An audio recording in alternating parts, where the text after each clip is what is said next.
Okay, so you know how sometimes it feels like everyone else just picks up new skills effortlessly? Oh, yeah. Like it's just magic or something? Totally. But you're stuck slogging through textbooks and tutorials, Yeah. feeling like you're barely making any progress. Happens to the best of us. Well, today we're going to dive into a book that promises to change all that. This should be good. It's called Ultralearning by Scott H. Young, and it's basically a blueprint for maximizing your learning. Like becoming a learning superhero. Exactly. I'm intrigued already. We're going to unpack the key principles and tactics from Ultralearning so you can walk away with some seriously actionable strategies. Nice, a shortcut to learning better and faster. Precisely because who has time to waste these days?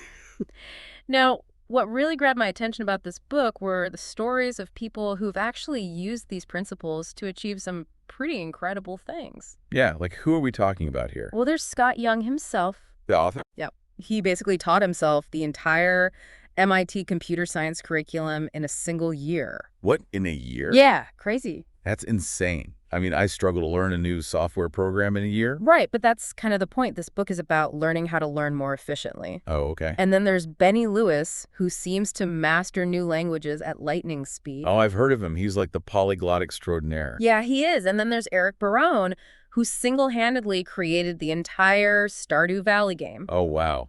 Talk about a one-man show. Right, and he had to learn a ton of different skills to pull that off. Programming, art, music design, the whole works. So basically, ultra-learning is about becoming some kind of a polymath. Well, not necessarily, but it's about having the tools and strategies to learn anything you set your mind to. Okay, I'm starting to see the appeal here. And to really drive this point home, there's the story of Roger Craig. It does ring a bell. He's this guy who used data-driven strategies and intense preparation to become a Jeopardy champion. Ooh, like he hacked the game. Kind of, yeah. He analyzed past clues, figured out patterns, and basically gamed the system. Interesting. So ultra-learning is about more than just raw intelligence. It's about strategy. That's a huge part of it, and these examples just scratch the surface of what the book covers. So where do we even begin with all this? Well, the book breaks down ultralearning into 9 key principles. Okay, 9 principles. That's manageable. And the first one is meta-learning. Meta-learning. What is that like, learning about learning? It's like creating a map before you set out on a journey. Oh, okay. So instead of just diving in head first, you take some time to plan your route. Exactly, and figure out the best way to get to your destination. So with meta-learning, you're not just learning the subject itself, but also how to best learn that specific subject. Exactly, and the book argues that this upfront work can make your learning process way more efficient. That makes sense. I mean, if you have a plan, you're less likely to get lost along the way. Right, and you can avoid wasting time on methods that don't work for you. Okay, so how do we actually do this meta-learning thing? Well, one fascinating example from the book is the work of linguist Daniel Everett. Oh, yeah, I think I've heard of him. Didn't he study some really obscure Amazonian language? He did. It's called Pirahan, and it's known for being incredibly difficult to learn. And how did he even go about that? He used a method called monolingual fieldwork. So, like, no dictionaries, no translators, no phrase books. Exactly. He immersed himself in the culture and started deciphering the language from scratch. Wow, that's intense. It's almost like that movie Arrival, where they're Yeah. trying to communicate with aliens. Right. It's about figuring out the underlying structure and patterns of a language, even without a guide. That's a perfect illustration of meta-learning, like mapping the terrain before you even start exploring. And Everett's success with Pirahan really highlights the power of this approach. So that's one way to do meta-learning, but the book also talks about different types, right? Yeah, it breaks it down into 2 main categories: short-term meta-learning and long-term meta-learning. So short-term is what you do before starting a specific project, and long-term is more about developing general learning skills. You got it. So let's dig into the short-term strategies first. Okay, that's good. The book outlines a few key steps, and it all starts with defining your why. Your why, meaning like your motivation for learning this particular thing. Exactly. Why are you embarking on this learning journey? Makes sense.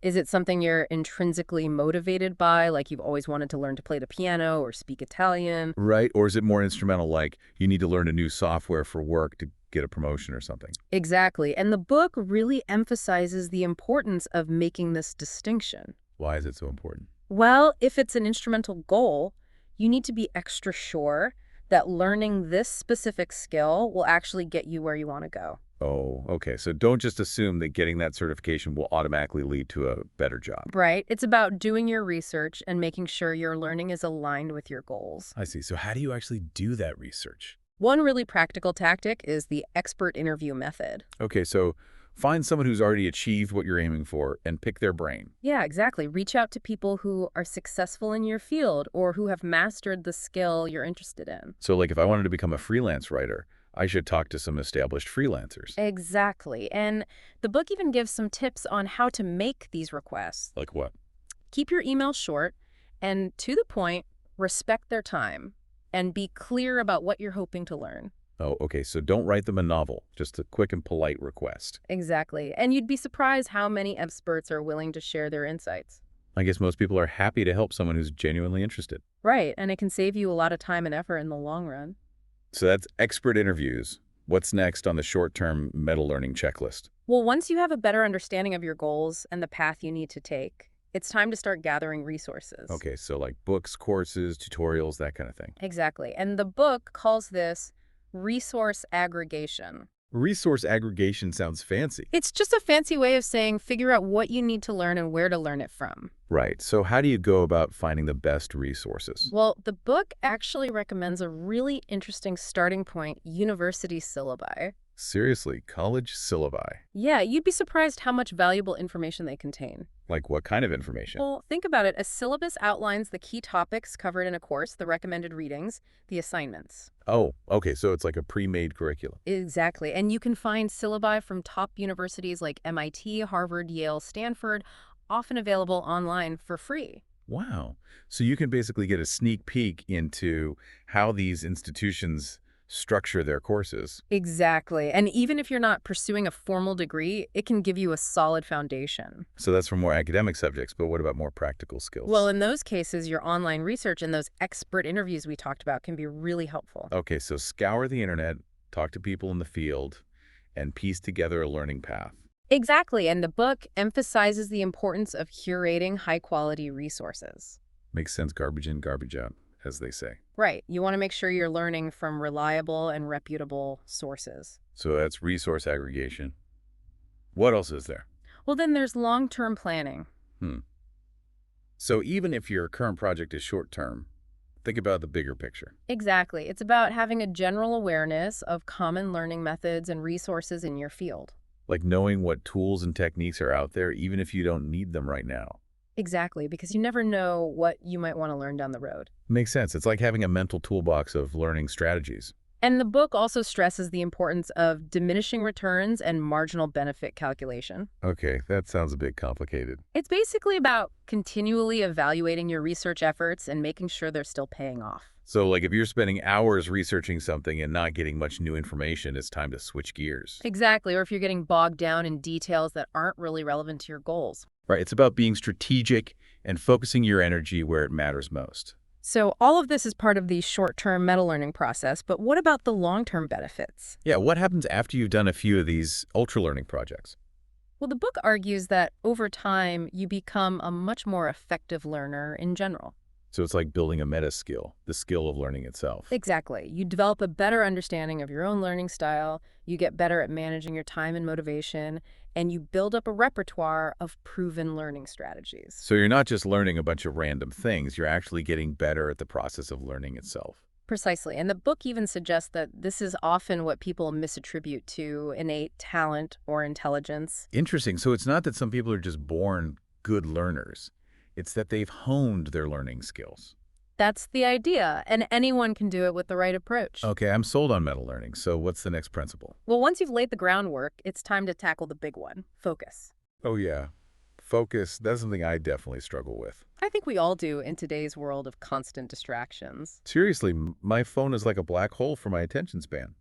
Right, and the book acknowledges that it's harder than ever to concentrate, but it also offers some practical strategies. Okay, I'm all ears. Well, it starts with being really intentional about your learning environment. So like finding a quiet place to study, turning off your phone, that kind of thing. Exactly. It's about minimizing those external distractions as much as possible. Because every notification is a tiny little thief stealing away your precious focus. Right, and the book even encourages you to be critical of things you think help you focus. Like what? Well, some people swear by listening to music while they study, Oh yeah, I do that all the time. but the book suggests asking yourself, is it really helping you concentrate, or is it just making the task more tolerable? I never thought of it that way. It's about being honest with yourself and figuring out what truly works for you. Okay, so that's environment. Mm. What about the task itself? Can that be a distraction? Absolutely. Some tasks are just inherently more difficult to focus on than others. Like reading a dense academic paper versus watching a funny YouTube video? Exactly. And the book suggests subtly modifying the task to make it more engaging. Oh, okay, so like what kind of modifications? Well, if you're reading something complex, try taking detailed notes, summarizing paragraphs in your own words, or even trying to anticipate what the author will say next. That's interesting. So you're actively engaging with the material instead of just passively reading it. Exactly. And that can help keep your mind from wandering. Makes sense. So what's the third source of distraction?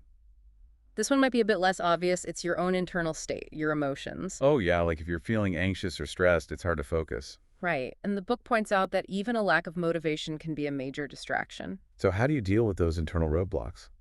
Well, the book suggests breaking down overwhelming tasks into smaller, more manageable steps.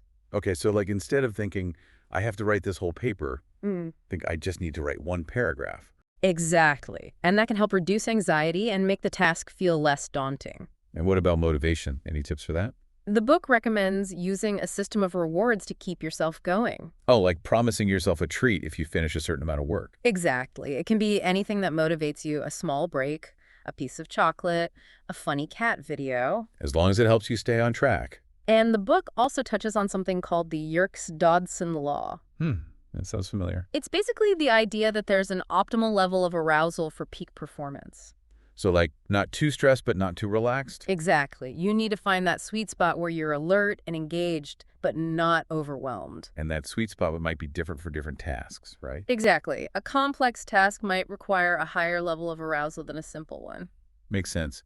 So we've talked about different sources of distraction, but are there different types of focus? Yeah, the book distinguishes between tight focus and diffuse focus. Okay, so what's the difference? Tight focus is what you need for tasks that are very specific and rule-based, like memorizing facts or practicing a musical scale. So it's like laser focus on a single point. Exactly. And diffuse focus is more about making connections and seeing the bigger picture. So like brainstorming or trying to come up with a creative solution. Exactly. And the book argues that both types of focus are important for effective learning.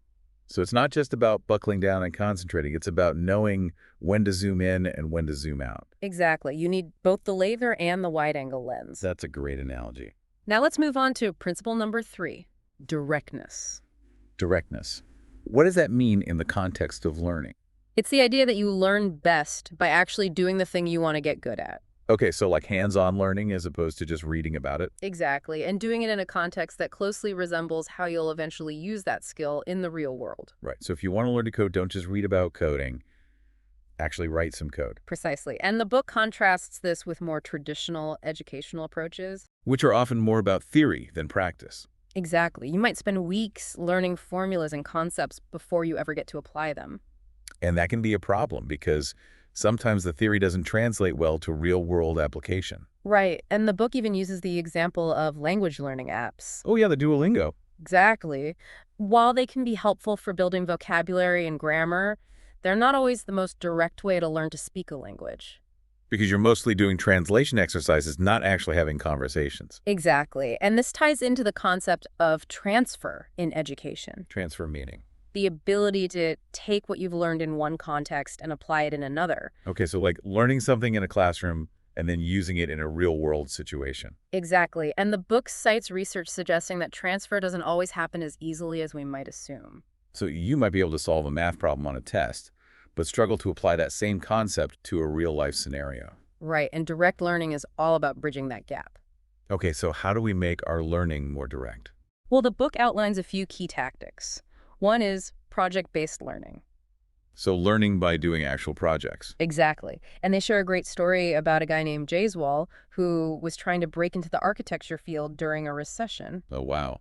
Tough time to be job hunting. Right. But instead of just passively studying textbooks, he got a job in a blueprint shop. Interesting. So he could learn about architecture in a more hands-on way. Exactly. And then he taught himself Revit software to create a professional portfolio. Smart move, showing potential employers that he had practical skills. Right. And this direct application of his knowledge helped him land a job. So that's project-based learning. What else is there? Another powerful tactic is immersive learning. Immersive, like surrounding yourself with the language or skill you're trying to learn. Exactly, like language immersion programs where you're forced to speak the language from day one. Even if you sound like a toddler. Right. The idea is to just dive in and get as much real-world exposure as possible. Makes sense. So you're learning by doing and getting constant feedback. And then there are simulations. Oh, like flight simulators for pilots. Exactly. It's about practicing in environments that mimic real-world scenarios. So you can get experience and build muscle memory without the high stakes. Right. And simulations can be used for all sorts of skills, from surgery to public speaking. Okay, so we've covered meta learning, focus, and directness. What's next? Principle number 4 is drill. Drill, as in like repeating something over and over. Well, and not exactly. It's not about mindless repetition. It's about strategically targeting your weaknesses. So like identifying your weak spots and focusing your practice on those areas. Exactly. The book highlights Benjamin Franklin's approach to improving his writing. Oh yeah, he was known for his writing skills, wasn't he? He was, and he didn't just write more. He actively worked on improving specific aspects of his writing. Like what? Well, for example, he would take well-written articles, rewrite them from memory, and then compare his version to the original. Oh, interesting. So he could see where he was falling short. Exactly, and then he would focus his practice on those areas. So it's like a targeted approach to practice. Exactly, and the book presents a framework called the direct then drill approach.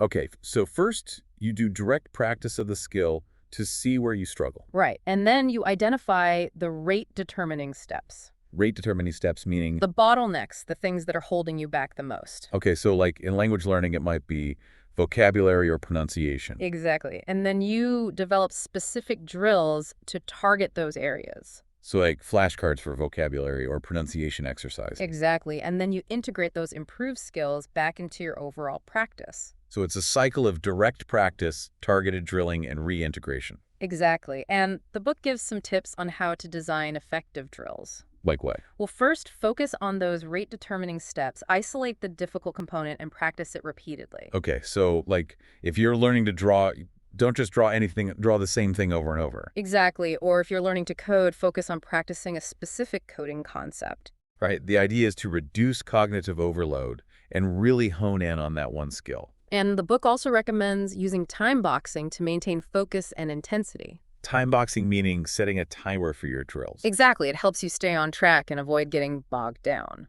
Makes sense. And what about feedback? Is that important for drills?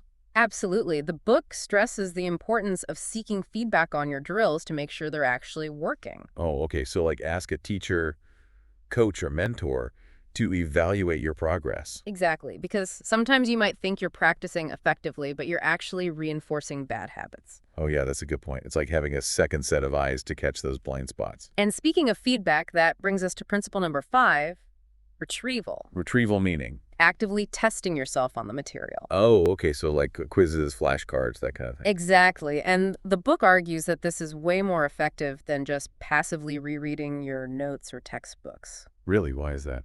Well, it's based on something called the testing effect. The testing effect. The idea is that the very act of trying to recall information from memory strengthens the neural connections associated with that information. So it's like a mental workout for your brain. Exactly. And the book cites a study that really highlights this. What study? A study by Karpik and Roediger, where they had students study a passage of text and then test them on it later. Okay, and what did they find? They found that students who engaged in free recall, trying to remember the information without looking at it, performed much better on the test than students who just reread the text. Wow, so testing yourself is actually a more effective study method than just studying. Exactly, and what's even more interesting is that this benefit holds true even when the final test is in a different format. Really? So even if the test is an essay or a presentation, practicing retrieval still helps. Exactly. It seems like actively engaging with material through retrieval is key. Makes sense. It's like you're forcing your brain to work harder to access the information. And the book also emphasizes the importance of being strategic about what you choose to retrieve. Okay, so like prioritize the most important information. Exactly. Focus on the key concepts and skills that are directly relevant to your goals. Right, because you can't remember everything. So focus on what matters most. And the book also points out that self-testing is a form of direct practice. How so? Well, in many real-world situations, you need to be able to recall information on demand. Right, like a doctor diagnosing a patient or a lawyer arguing a case. Exactly. So by testing yourself, you're not just memorizing facts, you're practicing the skill of accessing and applying that knowledge. That's a great point. Retrieval is about more than just rote memorization. It's about being able to use the information effectively. Exactly. Now let's move on to principle number 6, feedback. Feedback. Oh yeah, that's crucial for improvement. It is, and the book emphasizes that it's not just about getting any feedback, it's about getting the right kind of feedback. Okay, so what makes for good feedback? Well, it needs to be specific, actionable, and timely. Specific, meaning it pinpoints exactly what you need to improve on.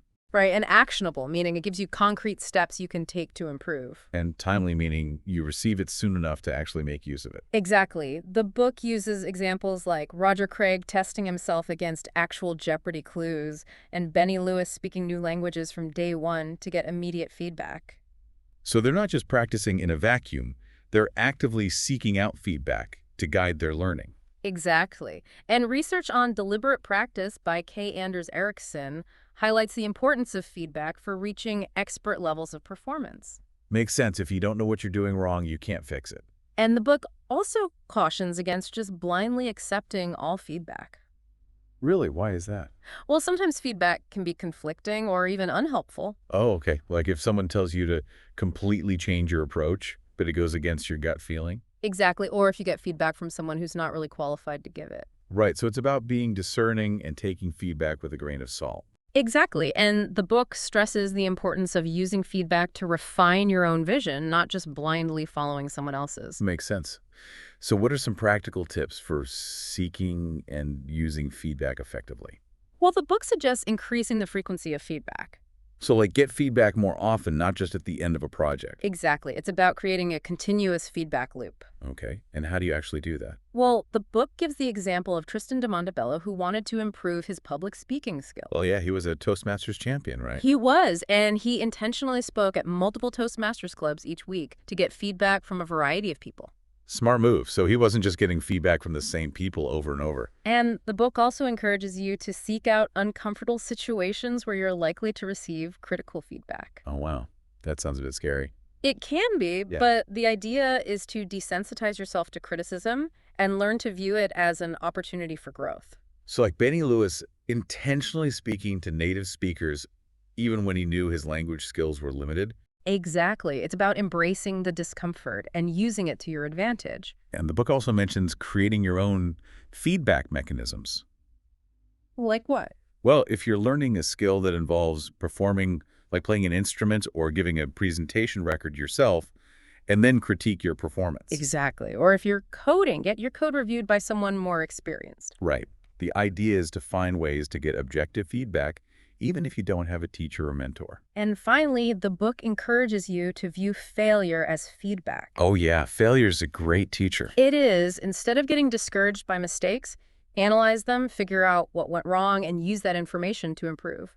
So it's about turning those setbacks into learning opportunities. Exactly. And the book also emphasizes the importance of tracking your progress, what it calls meta-feedback. Meta-feedback meaning? Feedback on your learning process itself. Oh, okay. So like, are your study strategies working? Are you making progress? Are you staying motivated? Exactly. It's about evaluating the effectiveness of your approach and making adjustments as needed. That makes sense. It's like being your own coach, constantly monitoring your performance and making tweaks to your game plan.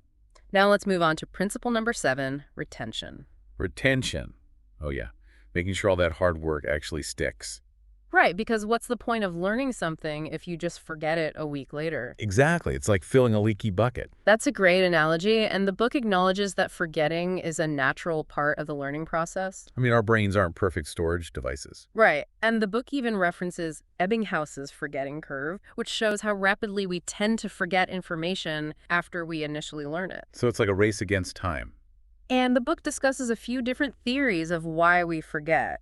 Like what? Well, one theory is proactive interference. Proactive interference meaning... It's when previously learned information interferes with your ability to learn new information. Oh, okay. So like if you learn Spanish first, it might make it harder to learn Italian later on. Exactly, because your brain might mix up the two languages. Right. And then there's retroactive interference. Which is when newly learned information interferes with your ability to recall older memories. So like learning a new phone number might make it harder to remember your old one. Exactly. And the book also mentions the lost cues theory.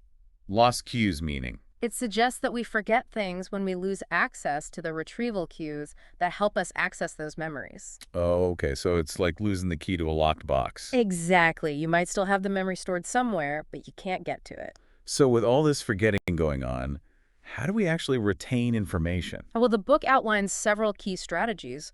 One of the most powerful is spacing.